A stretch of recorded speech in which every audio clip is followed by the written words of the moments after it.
ಜಿಲ್ಲೆ ಹಾನಗಲ್ ನಗರ ಕಲ್ಕಹಲ್ಕಲ ಓಣಿಯಲ್ಲಿ ಕಳ್ಳರು ಮಹಿಳೆಯ ತಾಳಿ ಸರ ಕದ್ದು ಪರಾರಿಯಾಗಿದ್ದಾರೆ.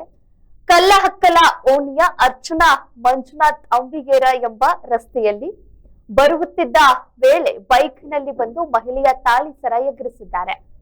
ಬಳಿಕ ಸ್ಥಳಕ್ಕೆ ಶೃಂಗಾವ್ DYSP Manjunath, CPI SR Sridhar, PSI Yallappa Hiragannanavar ಭೇಟಿ ನೀಡಿ ಪರಿಶೀಲನೆ ನಡೆಸಿದ್ದು ಹಾನಗಲ್ ಪೊಲೀಸ್ ಠಾಣೆಯಲ್ಲಿ ಪ್ರಕರಣ ದಾಖಲಾಗಿದೆ.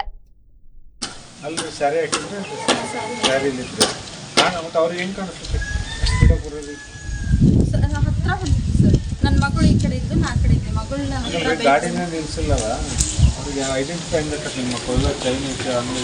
ಮಗಳು ಈ ಕಡೆ ಇದ್ದಲ್ಲ, ಸ್ಟ್ರೈಟ್ ರೋಡ್ ಇಲ್ಲ, ಹಿಂಗೆ ಬಂದ್ರು ಅಂತ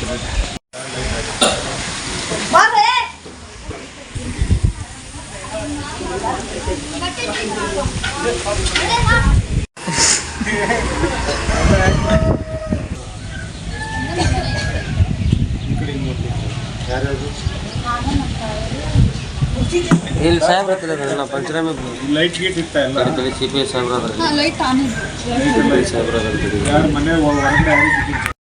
ಹೋಗ್ತಾನೆ ಕರ್ಕೊಂಡು ಹೋದ್ರ ಅಥವಾ ನನ್ನ ಹತ್ರ